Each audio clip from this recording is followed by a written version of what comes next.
السلام عليكم ورحمة الله وبركاته. وش راكم خوتي؟ لباس عليكم؟ راكم مليحين؟ خوتي أنا الشيخ الروحاني الحسن بن عباس، شيخ روحاني الجزائري، خبير وعالم في الروحانيات. الحمد لله رب العالمين، راني وصلت مرحلة الحاكم من الروحانيات أو درجة الحاكم من الروحانيات.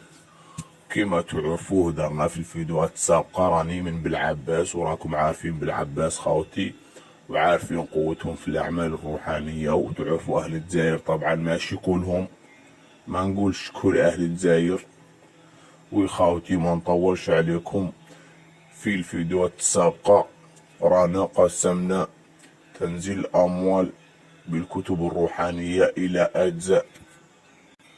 وخاوتي والجزء الأول اللي هدرنا عليه طبعا أول كتاب، وخوتي وتاني كتاب هدرنا عليه، وتالت كتاب رانا هدرنا عليه. إن شاء الله تعالى اليوم نتكلموا عن رابع كتاب، كتاب الأحمر المتنمر للسلطة والمال. واللي جاي جديد على هذا الفيديو خوتي، رانا نتكلموا عن موضوع تنزيل الأموال بالكتب الروحانية.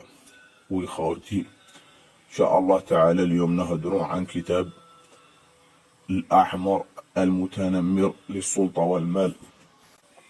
خوتي هذا الأحمر المتنمر هو واحد السيد اللي كان يحب السلطة والمال، كان يحب يكون عنده المال الكثير، يكون عنده بزاف دراهم بزاف دولارات. طبعا في الزمن القديم كما نقولوا خوتي حب انه يجرب كل الروحانيات بنفسه، وقدر انه يوصل طبعا للمرادة والعفاريت من الجن.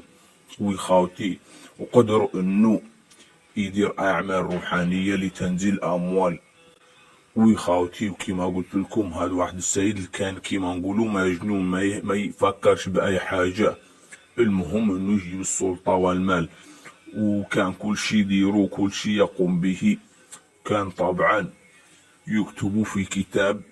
واخر شيء حصل على اموال كثيرة، وكما نقولوا في الجزائر حصل على اموال بزاف ودراهم بزاف. وخاوتي وسجل لنا كل الاعمال في كتاب واحد، من الطرق السهلة للطرق الكثيرة. والحمد لله رب العالمين راني حصلت على هذا الكتاب عن طريق اجدادي، وراني قريته وحفظته. والحمد لله رب العالمين نقدر نديرو تنزيل اموال بهذا الكتاب، طبعا من الطرق السهلة الى الطرق الصعبة. وخاوتي ما نطولش عليكم، ورانا هدرنا عن هذا الكتاب اليوم. وكان معاكم الشيخ الروحاني الحسن بن عباس، حاكم مملكة تنزيل الأموال.